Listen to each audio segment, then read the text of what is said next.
Shoot 360 family, welcome to episode 12 of the Unlock Your Game podcast presented by Shoot 360 Louisville.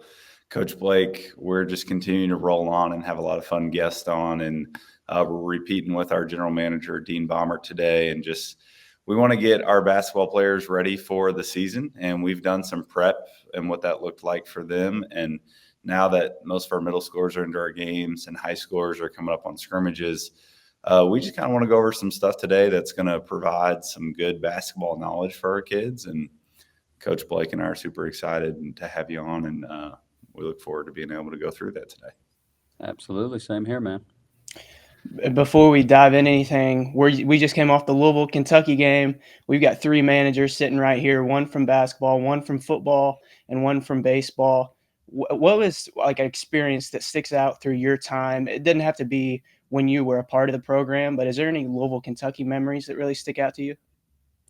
I mean, for me, we had it playing up in the facility here yesterday was the 2009 game when Edgar Sosa hit the dagger right at the buzzer at the end. Yeah. I remember being at that game as a kid, and I told Will and Scotty this yesterday when we were watching. I was like, that had to be one of the most insane crowd pops I've ever heard at a sporting event that I've been at. There's others at the Yum that I've experienced, like the Miracle on Main and other ones, obviously, but it's just so nostalgic with the rivalry and everything that happens with it.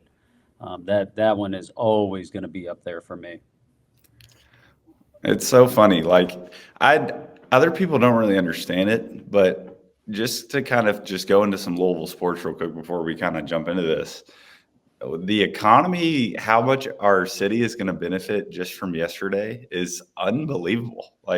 Yeah.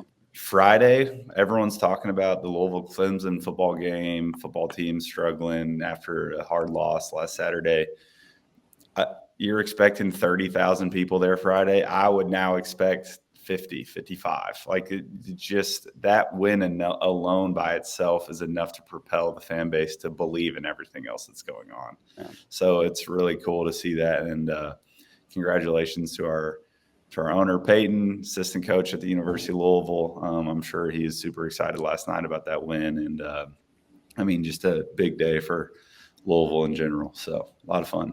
And Blake, you brought up being managers. I don't know if you all saw this in the post-game pressers. Ryan Conwell was up there talking, and he ended his post-game presser giving a huge shout-out to the managers at Louisville, what they were able to do in their manager game when they put belt to you-know-what to the Kentucky managers, and then just their effort and everything that they did for them throughout the game and that. And it's just really cool when you get a guy like a Ryan Conwell who's kind of a head figure on a team, and he's shouting out the student managers and the role that they play in their success. So big kudos to him for that.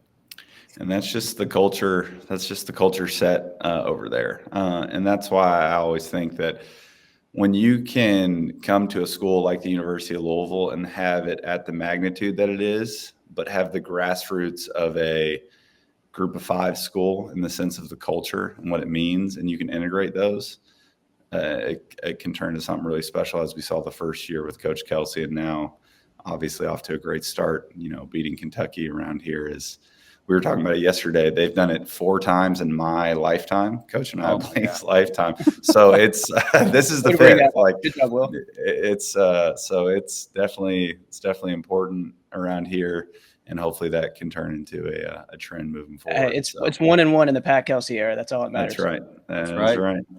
No, I love it. Well, just a great start to the week, and we're super excited to bring you on here, Dean, today, and just would love to just talk a lot of basketball knowledge to share with our members and anyone else who's listening, as now we have more locations hopefully joining us, and that'll be really big as well, just to hear different perspectives. But just kind of going in, what are 3 most important foundational pieces for a player when it comes to basketball, do you think?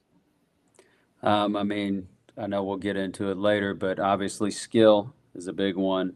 Mentality is my second biggest one. You could go very in depth with that, and I think that's on the docket. But then coachability, like how well are you going to receive and accept coaching when you're out there to help maximize your skill and your mentality to become great. So those are at the 3 at the forefront for me. you touched on the mentality part. And for somebody, me growing up, I was not the most physically gifted player ever. So I had to lean a lot more on that mental side. How important is the mentality part of the game compared to your physical ability? I mean, it's massive. That's like when I was at Southeastern Louisiana, the guys that we had there, like we had some talented guys there that maybe they just lacked the IQ side. Hopefully, none of them get mad at me for this, but we would religiously live watching film. I'd pull guys in day out to watch film with them. One of our other assistants, Riley Conroy and Pat Schulte, they do the same just to try and give them that extra advantage. Like, yeah, your skill is great. It's what got you to the Division I level. But here's what we're going to help you do to be great at the Division I level and hopefully propel you to play professionally and continue to allow this sport to pay your bills, which is pretty cool.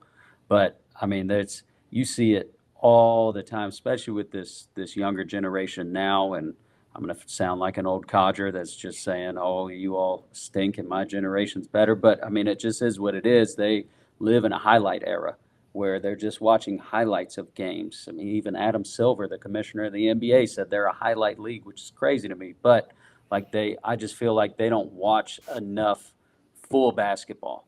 Being able to watch that film and then understand the game from a different aspect of I'm just in here playing it. Now I'm understanding it and I'm being able to see things 10 steps ahead rather than just reacting to the current step, which you still have to do, but being able to see things ahead in time and react off that is monumental.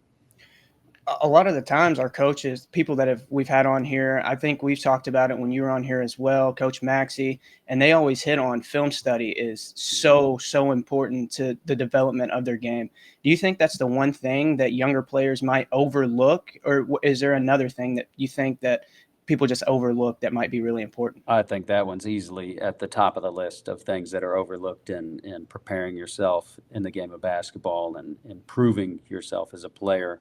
Um, one of our coaches here, Chris Dow, who just joined us, he's really like passionate about film study, and he'll have people send him film so he can help teach them how to watch film, how to break it down, how to then apply it, and exactly what I just spoke on. They'll send him highlights, and it's like we can't study your highlights. Like this is the best of what you've done. I can't critique you on this.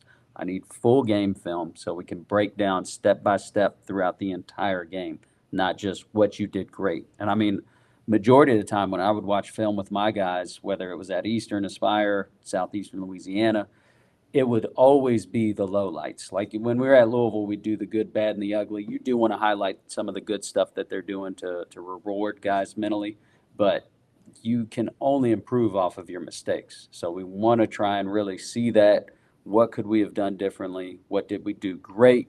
How do we apply that to what we could have done differently and go on from there? But it's easily the most overlooked thing in skill development and becoming a better player by far. Yeah, and just kind of going over, the first thing you said was skill. And what I want to kind of clarify for people, and I want you to kind of comment on this too, both of you, is just like, what is actual basketball skill? Is it your IQ? Is it how many crossovers you can do on a defender?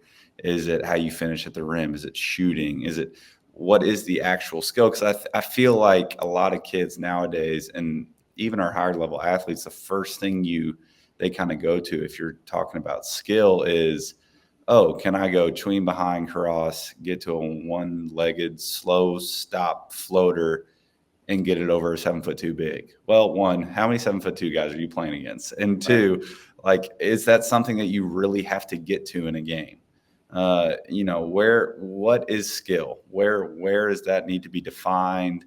How can we clarify that a little bit more?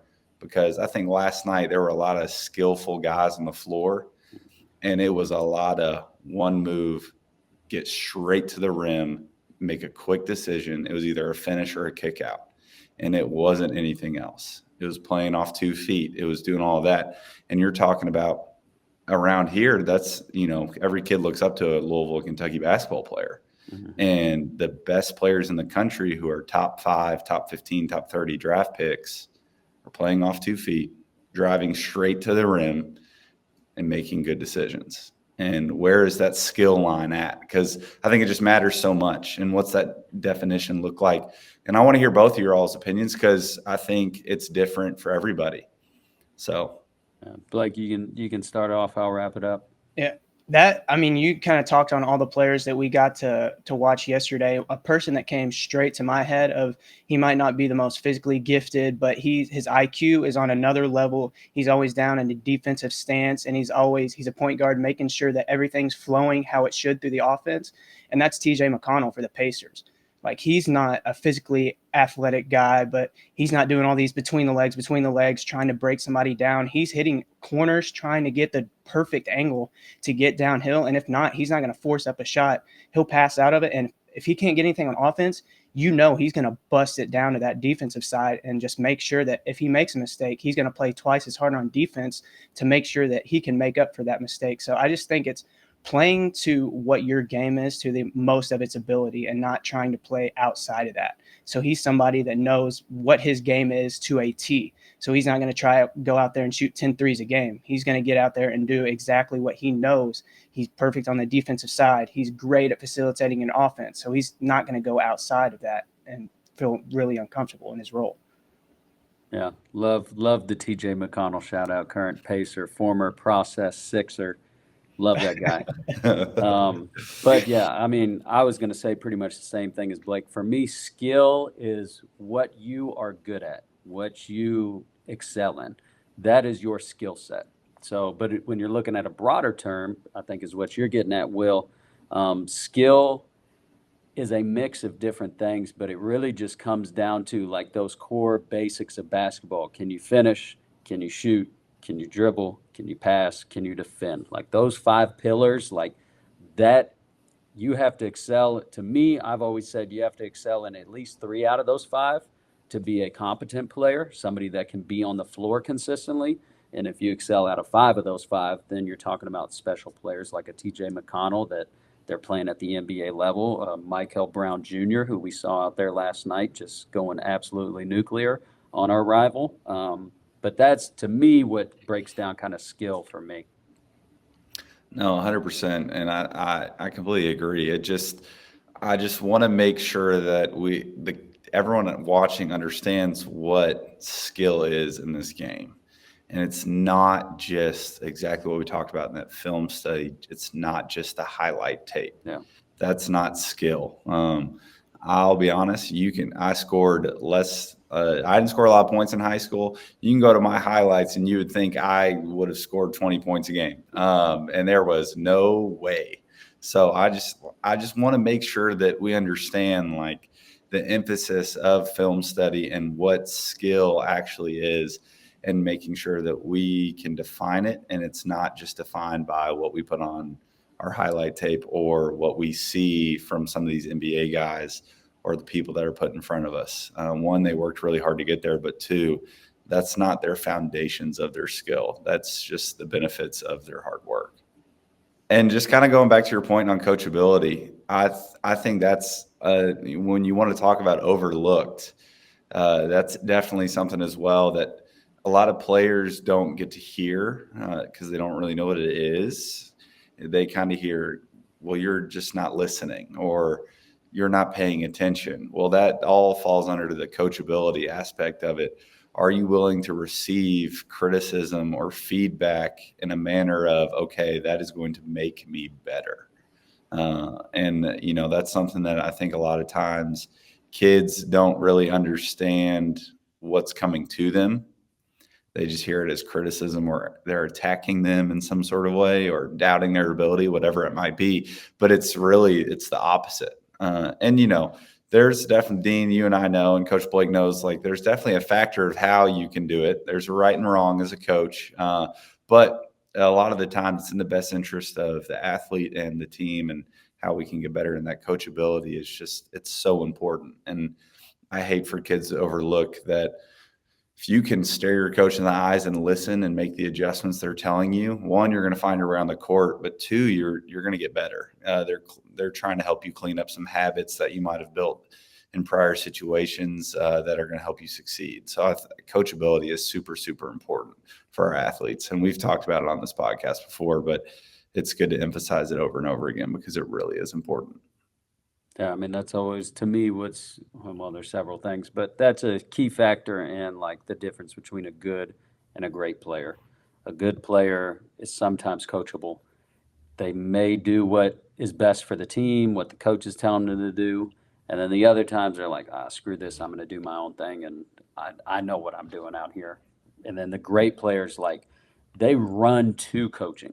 Any like high level player that I've ever coached, Charles Bassey, who was ranked #1 in the country when I was coaching him, and like he was obsessed with coaching and getting feedback. Us telling him like, hey, well, not all the coaches would, but like me telling him, hey, you did this terribly. This is how you should do it. And he's like, okay, cool. And then he would try it. And then if it works, great. I mean, you got to earn that trust with the player. But at the same time, like every great player that I've been around runs to coaching because they know I can't make myself better alone. I need help. I need other people that have different viewpoints, etc. And it's monumental, man. And it'll always be the differentiator, a key differentiator in being good and being great. They've kind of been able to learn, Charles, the people that you've coached, they've been able to learn some things from you. Is there anything that you've been able to pick up from the players that you've been able to learn from them? Oh, for sure. Like just biggest key with coaching and it's leadership in general. Like you have to learn to adapt to people and learn to adapt to what their strengths are and kind of help them work through their weaknesses rather than in any leadership or coaching role, like rather than highlighting somebody's weakness and shying away from their strength, trying to force a round peg in a square hole, if you will. That's been the biggest thing for me, learning how to manage different players, different personalities, but also understanding different cultures, different traumas, different walks of life. Like that was the biggest thing I picked up from them. Charles, I picked up how good somebody truly can be on the basketball court because he was like, I've coached some pretty high level guys, but he was the first one where I'm like, yeah, this kid's an NBA player, and there's no doubt about it in my mind, and he's still in the league today. So thanks for proving me right, Charles. No, that's a lot of fun. And just kind of transitioning into that single player focus, when it comes to basketball terminology, what are some specific things that us as coaches are talking about towards players that they might kind of not understand or really grasp, but you feel like could kind of help players take that next step? Just some generalizations that coaches might say that players might not really understand. I mean, you've talked about it before in here, and we talk about it in our in-season academy all the time, but just it's an overall umbrella of terminology, but talking on defense and talking to your teammates effectively. Like that to me is the biggest terminology. And then again, as we see in today's game, that's super spaced out and all about free flowing and fast paced offense, being able to talk offensively. One more, look in the post, like just different things like that. So those two for me, terminology wise, are huge now that I feel like most kids don't do. Like I know I have a slate of middle school games and high school games that I'm going to be going to here soon to watch some of our members play, and I know I'm going to walk into that gym and it's going to be silent, like I'm in church listening to a sermon.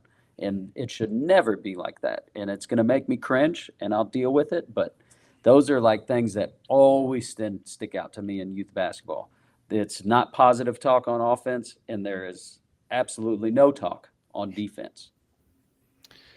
Yeah, I mean, you're talking to the wrong person about when it comes to defense, but that's okay. I'll let it slide. I'll just race you to 90, but it is what it is. But I completely agree. Like the communication aspect of it is so important, and we've talked about this in our in-season academy.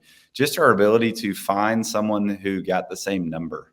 You know, we're listing guys off 1, 2, 3, 4. Find your teammate who's in your group, and I don't tell them where to go and where to be. You need to communicate, hold up the number, figure out where you're going. And I completely agree. Just the communication basis of terminology is super important. But just kind of going in on what you're saying, one more, a lot of people might be listening and going, well, I don't even know what that means. One more is literally your teammate is driving in. You want them to make one more pass. You want them to get a swing so we can get an open shot. We've got the defense and help rotations, whatever else that might be. Or we're flipping it onto defense. If you're in help, a good defender is yelling, I got your help. I got your help. I got your help. If you're on the ball, we're talking ball, forcing this way, whatever it might be. It's just communicating. And I tell my guys all the time, I don't care what you say sometimes. I'd rather you just say something. If you are staring at the wall while we're on defense, just start yelling wall. We'll see what that does. But just starting some sort of base communication for our guys is so super important. And when you can translate that as a player, you set yourself apart from everyone else. You're loud. The coach can see you. They know what you're doing. Every coach is going to want someone talking on defense, and it's just super, super important. Shoot 360, we are super excited for doing our first ever 3-on-3 league starting in December.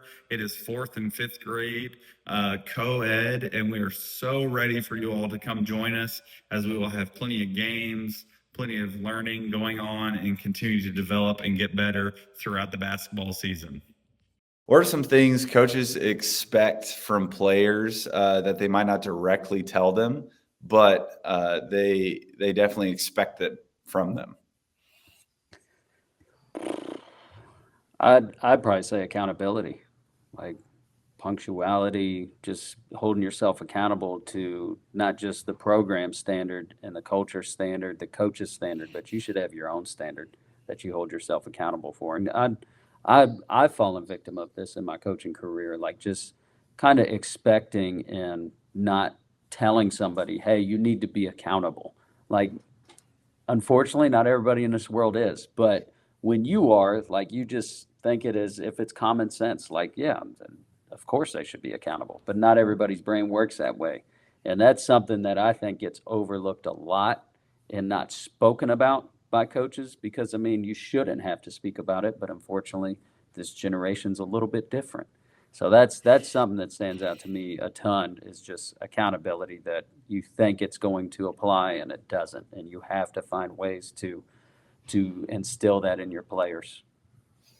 Yeah, they 100%. talked. Pat Kelsey talked about the disease of me, and that seems like something. If you've got an all ego person, that's probably that's gonna get in the locker room and hurt the overall vibes of the team. But if you've got somebody in there, your best player, every time he messes up, he's holding accountability. Everybody else is gonna look at him. Oh, he's not scared to mess up. He's not scared to say he's wrong. This is on me. This is on me. So it's gonna make everybody not scared to speak up, and kind of flowing into the next one. What do you think during that practice time? What should players really specifically focus on and value the most through the practice? Depends on whose practice you're going to. Like Pat Kelsey in Louisville's practice, I'd say like embracing and focusing on how quickly they get through their stuff there. And I mean, talking with Carson Howard, who was former manager at Louisville as well. He was there with, and I don't care, I'll throw him under the bus. He was there when Kenny Payne was there, and he talked about how they had 4-hour-long practices. And you go to a current practice now in Louisville, it's an hour and a half, 2 hours long, and they're flowing through everything. So that's something, like, focus on what makes your coach and your practice great, and just live in it. The other thing is probably just the overall attention to detail. Like, don't let anything go unheard.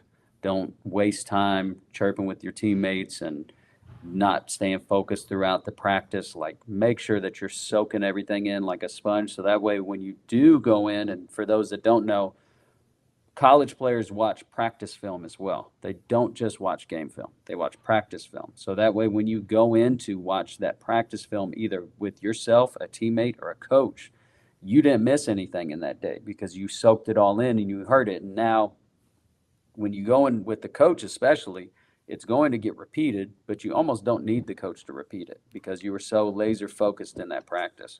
So I'd say focus during practice, being attentive, and then just embracing what makes your program great and what makes your team great.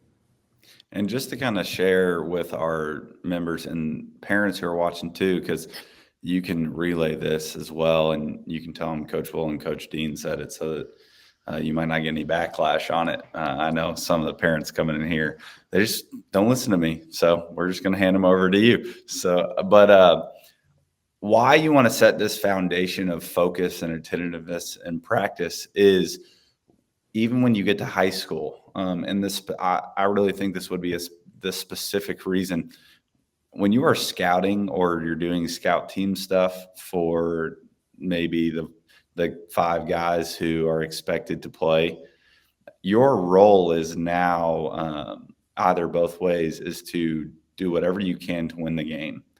And so if your film study that you had the day before on the team that you're prepping for, you're not paying attention, or in practice, the scout team is going over their sets and plays and you're not paying attention. And then in the game, they run said set and it's called out by a coach and you don't know what's going on. That's an issue. That's a big adjustment too, that a lot of kids I think really struggle with when they make that next jump. Is it's not just how good you are at playing basketball, but can you do the whole thing? Can you prep for another team? Can you guard guys specifically to how they need to be guarded? Can you stop sets and plays that other teams are running by how you were able to pay attention during practice? And that's a big adjustment. So for some of our younger people or parents who are talking to our younger kids, use this as a specific example of, okay, maybe right now you're sitting in your middle school practice, you're not scouting anybody. That's perfectly fine. At that level, that's completely normal. But when you get into high school, you're going to be scouting every team you're playing. And so you need to be focused and prepared and understand that every little thing matters. And I'll give you a specific example. We are playing, I coached out at North Oldham High School, and we're playing in our regional our regional tournament championship 2 years or 3 years ago, something like that. And we are playing Woodford County, who had the now Jasper Johnson, who's at Kentucky. And our scout was, okay, we're going to force him to shoot shots, score 50, and have everybody else everyone else has to do their part. Like, he's going to be the only person that scores. We're going to take everybody else away.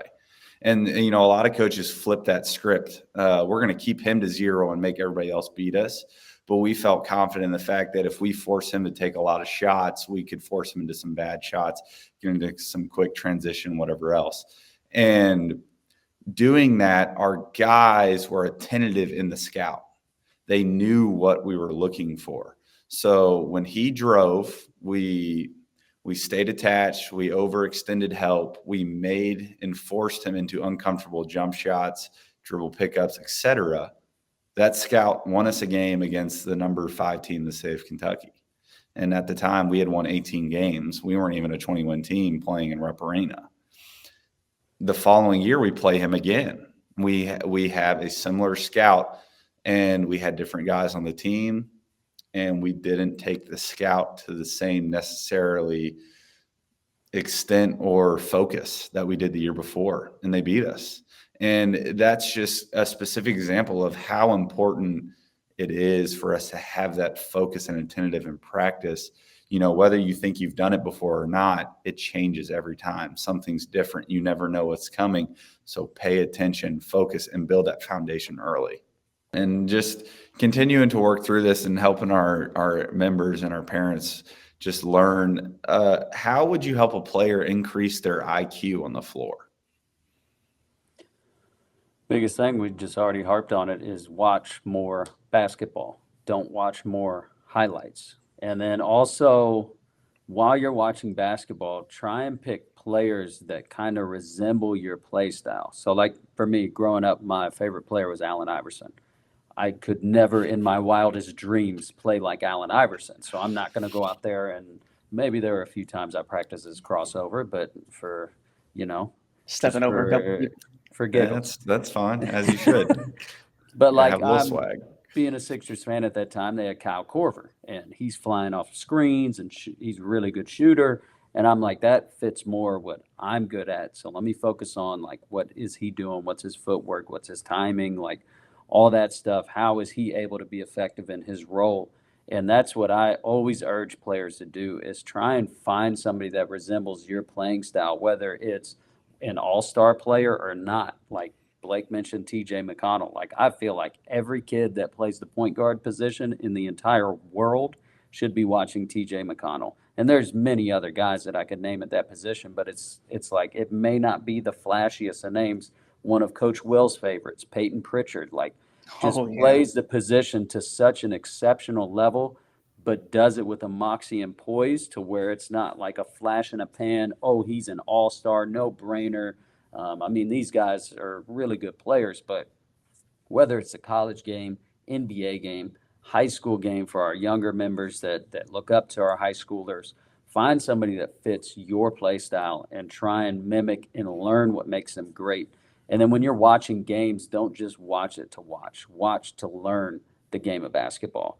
It's okay to be a fan and root on your team, but like I love, and again, this is my brain's wired a little differently now since I had been in coaching. But like when I'm watching basketball games, my wife drives her crazy. Even though she doesn't like basketball, she wants to watch a game, and I'm sitting there. Oh, that was a great set, man! Look at that spacing. Like just talking like a complete coaching nerd watching this stuff. But I feel like younger kids should be able to recognize that as well. Like, oh, they just ran horns action on this and small things like that. And if you don't know what those sets are called or the terminology of it, we have this wonderful thing called the internet that can tell you anything, or this new wonderful thing called Chat GPT that will tell you beyond anything, where you can just type in there, hey, Chat GPT, what is a horns action in basketball? And they'll tell you exactly what it is. But don't just watch the game to watch it. Watch the game to learn from it. I love that, especially the end part. One thing that I found out a lot as a kid, where I did a lot, of course, I watched games, but as when I was 7, 8 years old, when I found the love of basketball, it might sound crazy, but it was through 2K. And I learned set where people would go on a court. You could run a floppy, you could hit what play to run, and it tells you how to go to what spot. And so as you just do that more and more and more, you subconsciously get on a court and you're like, okay, when I pass there, I see somebody go over there. I'm not going to run to the same spot. I'm going to go space the floor. And then that still gives you the capability to learn different defensive styles. You can play 3-2 zone if you want, and then it'll show you where those people are supposed to be on a court. So from the very, very beginning level, it might sound crazy, but 2K can just help improve that IQ a lot. Yeah, I mean, that's a great point right there, Blake, because you think about like on the football side, Madden. I mean, it's notorious, and now NCAA football as well. But like you have all your play sheets on there. You see what the play is going to be, what the routes we're going to run, what the protection is, all that. When in terms of basketball, like a lot of the time in 2K, it looks like an open gym. There's no real sets being ran. But built into those games, you do have sets. You do have stuff that you can learn from. And I'll never forget, unfortunately, it's not around today. Hopefully it's coming back. I know 2K is working on it. But the March Madness games, the NCAA basketball video games, they had a coaching mode in there where you could go in and look at each team's playbook, and it would literally have their sets within there, and you could watch the virtual players run the set. And I mean, I'd be lying to you if I didn't say back when I saw that as a kid, like, oh, this is really cool. Like I get to understand how they're getting their players open for shots, and didn't understand it to the depth and magnitude that I do now, but at least allowed me to kind of peek behind the curtain and be like, oh, so this is how this works. I'm not just watching basketball, I'm learning the game of basketball, which is what you need to do. 100%. And Coach Blake, the floppy action pull, that is just, that's crazy. Coach Calipari might be the only person in the entire United States who still runs floppy action. I have not seen floppy That's action. what I'm saying. That's what back then it was. You hit that side, and you got a list of plays. It's like, all right, let's see what this one is, and it runs it for you. It's like, okay, let's see where it goes. No, that's really cool, and I think it's just continuing to grow our game, and again, it really is important to watch people play, and I think specifically watching, just breaking this down, when you are watching, watch what everyone's doing off the ball, not on the ball. We all have on the ball training when you come in here, when you come in and train with anybody, a lot of it's going to be on the ball, which I completely understand. I get it. Ball handling is important. What moves we can make is important. But where you learn and fit into systems and games is your ability to do what you need to do off the ball. Good spacing, when to set a flare or a pin down screen or backdoor or 45 cut, whatever it might be. And it's just watch what's going on off the ball, see what guys are doing, how they're reading everything. I think that's one thing that's really important when you are watching a game. And Dean, I do it all the time. When I'm watching a basketball game, I rarely watch the person who has the basketball because I want to see, for me, it's like a personal challenge. Can I guess what we're getting into and what we're trying to get to? And, as a coach, you're in games. It's really, sometimes it is really hard, even as a coach, not to watch what's going on the ball because the ball is value. You don't want it to turn over. You want to make sure your guy's making the right decision. But as a coach, you learn over time, hey, if I'm paying attention to what's going on off the ball, I can make even more adjustments in our huddles or during the game, what sets we need to actually be running. We're having a hard time getting off of screens, whatever it might be. It's the same thing for players. If I can learn what's going on off the ball, maybe I'm in one corner and my defender's on help side. What's my defender doing? Is he shading more towards me? Is he shading more towards the ball? Do I need to cut? Do I need to lift up? Do I need to set a screen for somebody? And that can all be learned in the games you watch because the game is moving more and more towards what they call triggers, right? And so if this guy's here, I do this. And you can see it all the time because the NBA is so free-flowing, high ball screen. You're going to learn a lot of stuff off the ball. So I think that's just kind of one specific thing really important when it comes to that. Yeah, you hit an awesome point there with watching and viewing off of the ball. Like I'll tell you right now, early in my coaching career, like probably year one or year two into it, Coach David Henley, that was one of the things that kind of changed my mindset in terms of how I viewed the game, how I watched the game, how I learned the game. Was he was heavy on, Coach Dean, whenever we're in practice, watch off the ball. Don't ever watch on the ball because anything that happens on ball, mistakes, what have you, it's going to be obvious. You almost don't even have to be looking at it.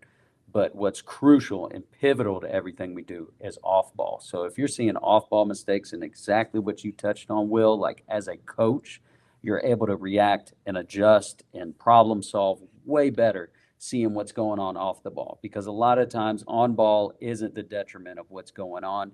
And again, it's going to be obvious. So that goes to coaches as well. Don't just stare at the ball, but it'll help your passing as a player too if you're focused off ball and you learn how things are happening off the ball. So when you do have the ball, what you just said, when you're trying to coach, you would try and predict what's going to happen. You can predict it as a player, people's tendencies and what they're going to do if you're focused on that stuff. Yeah, and another specific example we can look back at last night, and I just want to get this dig in because I have to. We won, and so if you're watching Louisville, Kentucky play late into the game, Louisville is running all of their sets within that 5-foot boundary. It's either 5 or 7 feet within the 3-point line that they want to run their actions, whatever that might be. It depends on the coach. But if you watch Kentucky on the other side, and you watch the off-ball stuff that Louisville's doing defensively, not just offense, we're forcing them to set ball screens almost at half court. Any actions that they're running, their guys were coming off of screens and forced 8-9 feet off of the line.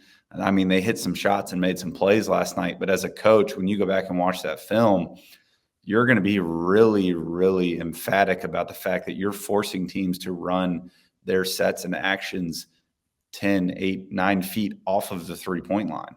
That's exactly where you want it. And necessarily, you don't have to worry about that as much in high school because the shot clock kind of plays into that factor too. But in high school, if you can get people off their sets and making them run it to half court, it's what you do off the ball, how much you're pressuring guys, taking away easy passes, fighting through screens, whatever else. So as much as we want to talk about offense, and trust me, I'd sit here and talk about offense all day. The defense is despicable. But it's like you can see specific examples in games you're watching. Change your perspective. Be a fan for 38 minutes of the 40 minutes. Watch for 2. You'll pick something up on both sides of the floor. And last night, I think it was just a perfect example of defensively too. We focus on offense so much. which is great. And defensively, though, you had one team being aggressive on the ball, but maybe not so as much off the ball. So that team got into their sets a little bit easier. Another team aggressive on the ball and off the ball, pushing them out, forcing them to run their stuff all the way out past half court. And I'm going to tell you right now, a lot of the stuff that you see a lot of teams run in the United States comes from Mark Pope. I don't want to give him too much of a bolster, but that he's really good in that kind of field of sets and actions. And so when you watch a lot of games, a lot of the stuff comes from his BYU offense back in the days, but now Kentucky offense. And when you can force a team like that who lives and dies by their actions and sets, and you can force them out like that, that's a really good watch for us to learn from and see, okay, how can I apply this pressure? How can I force guys over top of screens, underneath the screen, whatever it might be. I think it's just continuing to learn. And I love providing these specific examples because it's something we never got told as players. I'm just going to tell you right now, like, this was never shared with me ever. And that's part of why we do this podcast. We want to share stuff that a lot of people, it just slides under the rug because there's so much going on. And the simple basics get covered so many times, but to kind of get into these specifics is so important. So I hope that people can take this with them and players can use it too. For sure. No, I mean, and it's been great. Coach Blake, just another fantastic podcast set up by Coach Blake, and he does a great job making sure that we're on time and set up and good to go. So I really appreciate it, and thanks for having you on today, Dean. It's been great, and we continue to just build this up and continue to add on and provide as much information as possible to our viewers and our members here at Shoot 360 Louisville. For sure. Thanks for being our first reoccurring guest. I'm sure it won't be the last time, but what an absolutely honor. Yes. What an honor. Yes.